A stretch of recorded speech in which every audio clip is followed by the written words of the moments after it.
Barack Obama's got balls. He's been juggling them all the way through his presidency of the United States of America. In this particular video, I'm going to look at how he juggled them, but not politically, but more so from his own particular personality point of view. I want to look at the ins and outs of the juggles, of how he actually used what he had to do what he did. But there will be instances of the politics that will come to play with regard to how he did things. I'm looking at more so his personality and his leadership style, the way he used what he had and his background in order to attain what he did. Now, back in the day when he was born, in the 1961 time frame of the world, Obama was born to two types of parents. One was a black African man from Kenya, his father. And his father, being from Africa, would have had the athletic ability. A certain amount of athletic ability when we look at the fantastic athleticism that has come from Kenya in the past. The wonderful runners that have that long stride and can get where they want to go. A lot like Obama, because he went where he wanted to go. But before he went into the presidency, along with his American mother, he actually left at 6 years of age. They left his father. So at 6 years of age, he went to Indonesia, himself and his mother. So you can imagine straight away how his personality would have been just shaped as such by this initial travel to Southeast Asia. And from 6 to 11 years of age, there he was with his mother. And of course, there's where he went to a totally different demographic as well. He started living with his mother's parents. So you can see straight away from those early age groups, Obama has a very unique upbringing as such. Asia, then to America, from parents, mother and father, to actually going and living with parents, grandparents that is, and also to actually having a mixed race parentage. So there's a huge diversity going on there. Then, when it came to school for Obama, there was him and two others, just three African Americans in his school. Now, if you think about that for a second, that's quite amazing. Back in that particular time, in perhaps the 70s or so, it wouldn't be a huge thing. But for us nowadays, just to have three of any particular culture within a Western society in a school, it's very, very rare. So Obama was then going to go to college, and of course he did, and he studied international relations in college initially. And you can understand how, again, as I said, the background that he had such an international diversity with regard to his family, but also with regard to travelling and the places he'd gone to as a youngster. Then after that, he decided to go to college and do his law. And with law, this is where things began to kick off in reality for him. He left the law college, and before he did though, he became interested, believe it or not, in journalism, and more so in the media type of journalism. And that's where he actually became the chairman of his law magazine in college. Now, you can see straight away how management as such, leadership, is really close to him and close to his heart, because this was where he first really as an adult began to express his leadership qualities, and he was able to be over other people and to see really important pieces of information being collated together, being put together by him and also from other people. So he had to intake information. So he had to use those skills of working with people and managing and directing and then putting it out there in a published format. When he left that particular position and went from college into the workplace, he got a job as a community organiser. And again, organisation is part of leadership. And he had to organise himself so that he could organise and help the community. He worked in Chicago, and within the Chicago realms and surrounds, he worked with poor people. Now, many of them were African American people, and I said earlier on where Obama would have actually experienced a lot of racism perhaps in his lifetime. He certainly would have expressed his knowledge of racism throughout his political career, but he would have definitely experienced working with people who would have had racist problems in that particular position. From here, he kicked on and he went to the Senate, the US Senate. Now, before all of this, he wasn't really well known at all, particularly with regards to the US, huge consciousness as such, the populace of the United States. He was just a black leader in the community, that is. But now in the US Senate, this is where he actually made his mark. Now he was in the US Senate, and it was here that George Bush was the actual president. And Obama had a particular place there. But he decided to oppose the war. He was not for this particular war. And when it came to why are you opposed to this war, Obama just answered something in the way of, I'm not opposed or I'm not against war per se or as such, but I am against dumb wars. And this was his particular expression of what he felt with regard to this war.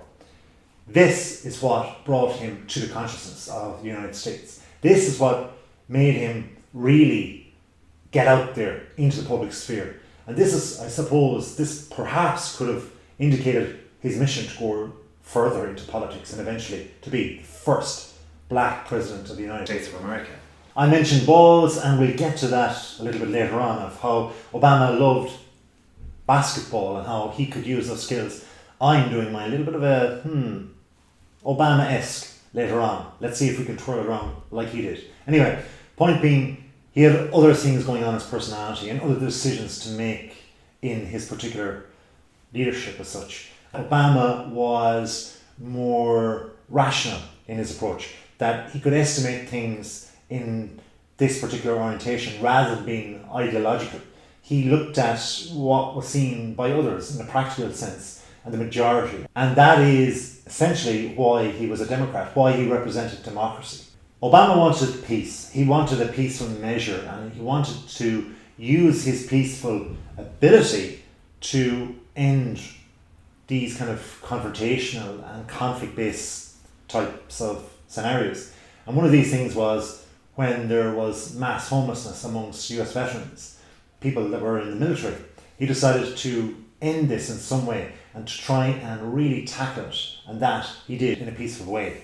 The unit for study of personality politics looked at Obama from 2008 to 2012 and his presidency, and they noted that he was very task orientated, more so, believe it or not, than relationship orientated.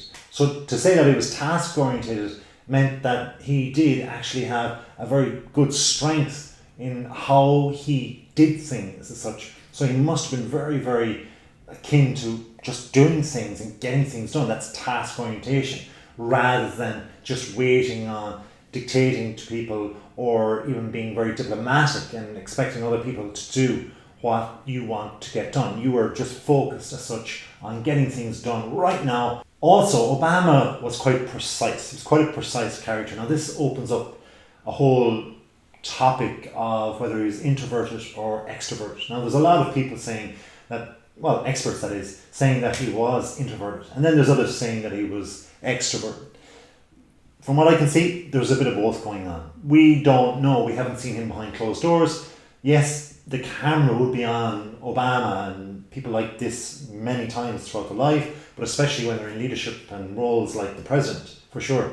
But we don't know how he thinks about things realistically away from the camera as such. Experts looking at him as he looked at his competitor in the up-and-coming race for the White House that happened prior to him getting the position. And this was interesting. They noted how his eye contact from when he was debating was different than the average person.